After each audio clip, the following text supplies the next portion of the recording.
Bwana Yesu asifiwe, watu wa Mungu. Niko mbele yenu hapa ili niweze kunena nanyi kwa muda mfupi sana kwa habari ya uponyaji. Ningependa kushare nanyi kile ambacho Mungu amenijalia ili nawe uweze kupokea kwa jina la Yesu Kristo aliye Bwana na Mwokozi wetu. Naomba unisikilize kwa ufupi sana.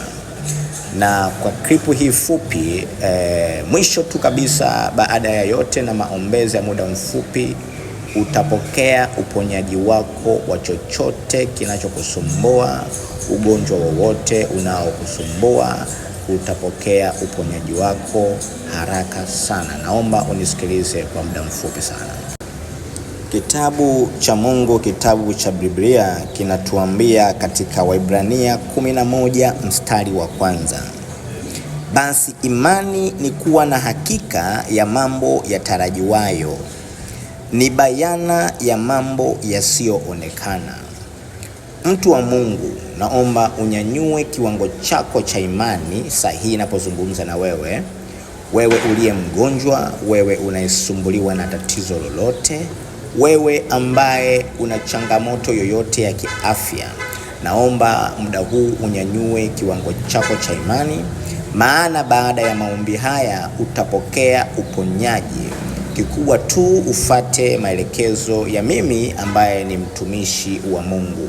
Tafadhali sana fata maelekezo ya kile ambacho nitakuelekeza, nawe na kuhakikishia kwa uwezo wa Mungu alionijalia utapokea uponyaji kwa muda mfupi, na utastaajabu mambo ya Mungu na matendo yake makuu ambayo amekutendea. Usijali, haijalishi wewe upo dini gani au upo dhehebu gani, wote mtapokea uponyaji bila kujali dini zenu, kabila wala dhehebu. Namshukuru Mungu kwa maana nimetumwa kuwahudumia watu wote, nimetumwa kuwaponya watu wote kwa uwezo wa Mungu aliyoko juu mbinguni. Nisingependa kuzungumza mambo mengi sana, lakini embu basi wewe ambaye unasumbuliwa na ugonjwa wa tumbo au figo au chochote kilichopo tumboni, ugonjwa wowote unaohusiana na tumbo, wewe unayesumbuliwa, embu naomba ufunge pia macho yako, na nitakapoanza kusali basi wewe unayesumbuliwa na tumbo utachukua mikono yako miwili na utaiweka tumboni. Na wewe unayesumbuliwa na ugonjwa mwingine wowote, basi chukua mkono wako mmoja uweke tumboni na mwingine uweke pale ambapo kuna changamoto yako ya kiafya, na mwingine uweke pale ambapo kuna changamoto yako ya kiafya. Hata kukosa fedha ni ugonjwa, ndugu zangu wapendwa. Hivyo kama una changamoto ya kifedha, weka mkono wako mmoja tumboni na mwingine kwenye mfuko wako. Kama unahitaji kazi, una changamoto, weka mkono wako mmoja tumboni, mwingine kwenye vyeti vyako, na kuhakikishia baada ya maombi haya mafupi utapokea uponyaji na utashuhudia hapa kupitia SMS au vyovyote vile utakavyoona wewe inafaa. Narudia, mimi ni mtumishi wa Mungu aliye hai. Nitajitambulisha hapo baadaye vizuri.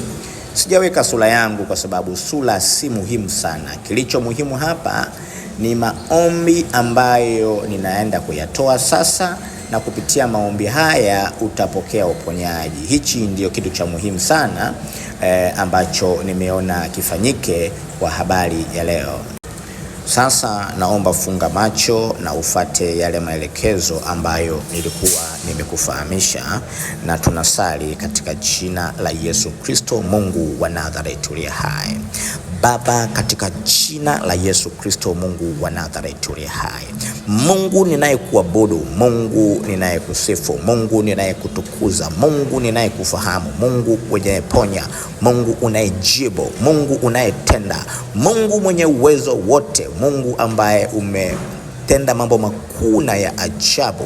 Bwana, ninakuomba sasa Mtu ambaye yuko mbele zako hapo, ambaye ni kijana, ambaye ni mama, ambaye ni kaka, ambaye ni dada, ambaye ni baba, ni babu, mtu huyu ambaye Bwana Mtakatifu amefumba macho na kulielekeza tatizo lake mbele yako, Mungu ninakuomba sasa kwa habari ya uponyaji, ukamponye tumbo lake linalomsumbua, maumivu yote ya tumbo yanayomsumbua, changamoto yoyote iliyoko ndani ya tumbo lake, Bwana Mtakatifu kaiondoe sasa katika jina la Yesu Kristo. Kama ambavyo uliweza kumuumba mtu huyu mzima, Bwana hautashindwa kurekebisha kiungo kimoja tu katika mwili wake. Nina imani kubwa mbele zako, mfalme wa ajabu, Baba Mtakatifu, na wale wote walioelekeza matatizo yao kuelekea Mtakatifu kwenye mikono walioiweka, Mungu Mtakatifu, Bwana wa majeshi, na ukawaponye sasa matatizo yao, ukawaponye sasa shida zao, ukawaponye sasa magonjwa yao, na achilia uponyaji katika jina la Yesu Kristo wa Nazareti uliye hai. Bwana ukamponye kila mmoja atakayesikiliza clip hii, Bwana ukamponye katika jina la Yesu Kristo, uponyaji na ukafanyike ndani yake. Haijalishi tatizo hili limetokana na ugonjwa wa kawaida, haijalishi alilogwa, haijalishi alipatwa kwa shida ya aina gani, lakini Mungu, kwa kuwa ninaamini hakuna kinachoshindikana mbele zako, Baba, ninaachilia uponyaji, ninasema naachilia uponyaji Bwana katika jina la Yesu Kristo, Mungu wa Nazareti aliye hai. Mimi mtumwa wako Bwana uliyeniagiza kutenda haya, sasa Mtakatifu ninayafanya, na Mungu Mtakatifu, Bwana wa majeshi, unakwenda kuleta matokeo katika jina la Yesu Kristo, Mungu wa Nazareti uliye hai. Pokea uponyaji, pokea uponyaji, pokea uponyaji. Amen.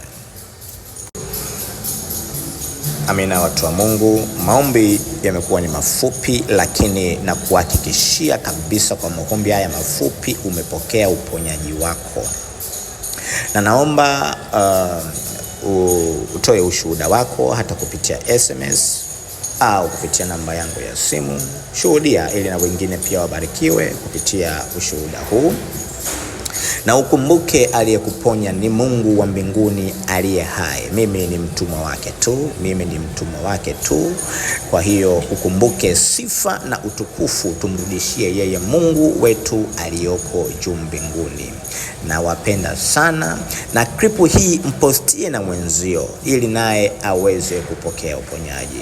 Iposti, itambae kadri ambavyo unaweza, kwa sababu kila atakayesikiliza maombi haya atapokea uponyaji. Haijalishi amesikiliza leo, haijalishi amesikiliza kesho, haijalishi atasikiliza baada ya miezi 6, lakini klipu hii itaendelea kutoa uponyaji kila siku katika jina la Yesu Kristo wa Nazareti uliye hai. Ninaamini na nasema nawe amini, kwa sababu imekuwa. Kwa wale ambao watataka kunitafuta kwa namba yangu, basi naomba unipigie tu kwa namba 0755053536. Karibuni sana, Mungu awabariki sana. Amen.